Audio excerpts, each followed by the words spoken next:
বার্তা এক নজর, সবার খবর সমান নজর। লক্ষ্মী ভাণ্ডারের 500 টাকা বাড়িয়ে সব মহিলাদের মন জয় করা যাবে না। শুধুমাত্র লক্ষ্মী ভাণ্ডার পাওয়ার যোগ্য অসহায় নিম্ন দরিদ্র মহিলাদের জন্য, কিন্তু এই টাকা সব শ্রেণীর মহিলারা পাচ্ছে। এটা পাবার কথা নয়। দক্ষিণ 24 পরগনা মহেশতলা পৌরসভার বাটানগরের মল্লিক বাজার ভারতীয় জনতা পার্টির 4 নম্বর মণ্ডলের সহসভাপতি রামকৃষ্ণ পাল ডাকনাম রাম লক্ষ্মী ভাণ্ডার নিয়ে ওনার বক্তব্য। অরুণ লোধের রিপোর্ট, বার্তা এক নজর। যখন বড় হয়েছিলেন, তিনিও মা, মমতা ব্যানার্জি তিনিও মা। তিনি লোককে চালও দেননি, জালও দেননি। তিনি লোকের কাছে ভালোবাসা পেয়ে বড় হয়েছিলেন।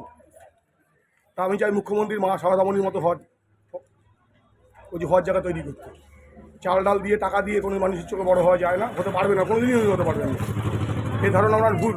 আমি একটা ছোট্ট ছেলে হয়ে বলছি, উনি যে জিনিস করছে ধারণা ভুল। দিয়ে কোনোদিন মানুষকে শেষ করা যাবে না। মানুষ যত দেবে তত দেবে। কোন চিন্তা ভাবনা থেকে আপনি এই কথাটা বলছেন?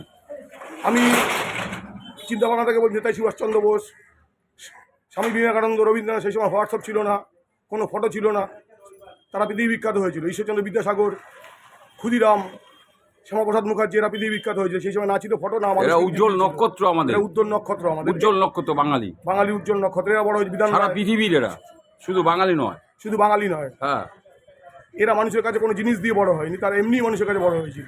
কাজ করে, কর্মের মাধ্যমে বড় হয়েছিল। জিনিস দিয়ে মানুষের কাছে বড় হওয়া যায় না। টাকা পয়সা দিয়ে মানুষের কাছে বা জিনিস দিয়ে, চাল ডাল দিয়ে মানুষের কাছে বড় হওয়া যায় না। তার হৃদয়ে পৌঁছাতে হয়, তাকে কর্মস্থানের জায়গা তৈরি করে দিতে হয়। এখনকার বেকার ইয়ং যুবক ছেলেমেয়েরা লেখাপড়া শিখছে, শিক্ষিত ছেলেমেয়েরা, চাকরি নেই, সব বাইরের রাজ্যে চলে যাচ্ছে। তা কি কেন্দ্র, কি রাজ্য, চাকরির ব্যাপার নিয়ে কেউ আলোচনা করছে না। চাকরির ব্যাপার নিয়ে সবার আগে কেন্দ্রেও নামা উচিত, রাজ্যেরও নামা উচিত। দুজনে একসাথে যৌথভাবে, হ্যাঁ, যৌথভাবে লেগে যাতে আমাদের ইন্ডাস্ট্রি তৈরি হয়, কর্মস্থানের জায়গা হয়, জায়গা তৈরি হয়। দুজনে একসাথে বসে রাজ্যে আলোচনা তৈরি করে কর্মস্থান তৈরি করতে হবে। টাকা পয়সা দিলে মানুষের ক্ষতি হবে, মহিলাদের, মায়েদেরও ক্ষতি হবে এবং তাদের সন্তানদেরও ক্ষতি হবে।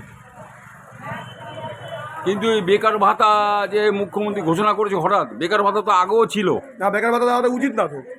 কিন্তু 60 বছরের উপরে যারা অসহায় আছে, 60 বছর হয়ে গেছে, যারা চলতে লিখতে পারছেন না, তাদের বেকার ভাতা দেয়। যুবকদের সেটা তো দিচ্ছে, সেটা নিয়ম। হ্যাঁ, যুবকদের বেতন ভাতা, যুবকদের পঙ্গু করে দেওয়া, তাদের সমাজের থেকে পঙ্গু করে দেওয়া, তাদের কোনোদিনই বেকার ভাতা দেওয়া উচিত না। 21 থেকে 40 করেছে, কোনোদিনই দেওয়া উচিত। তারা তো কর্ম করে 40 থেকে 59-এর আগে যারা যেসব মানুষরা আছে, তারা তো কিছু পাচ্ছে না। সেটা তার ব্যক্তিগত, তিনি কি ভেবে দিয়েছেন এই জায়গাটা আমি বুঝতে পারছি না। কিন্তু আপনার কাউকেই বেকার ভাতা দেওয়া উচিত। তাদের পঙ্গু করে দেওয়া হচ্ছে। বেকার ভাতা দেওয়া মানে তাদের কর্মস্থান তৈরি করে দেয়, কর্মস্থান করে, কর্ম করে ইনকাম করবে, তার পরিবার বাঁচবে, নিজে বাঁচবে, এবং দেশও বাঁচবে, টাকা রোলিং বাঁচবে। এখন কয়েক বছর ধরে দেখছি কি কেন্দ্র কি রাজ্য খালি দলাদলি, টিভি খুললেও দলাদলি, একেও গালাগালি দিচ্ছে, তাকেও গালাগালি দিচ্ছে।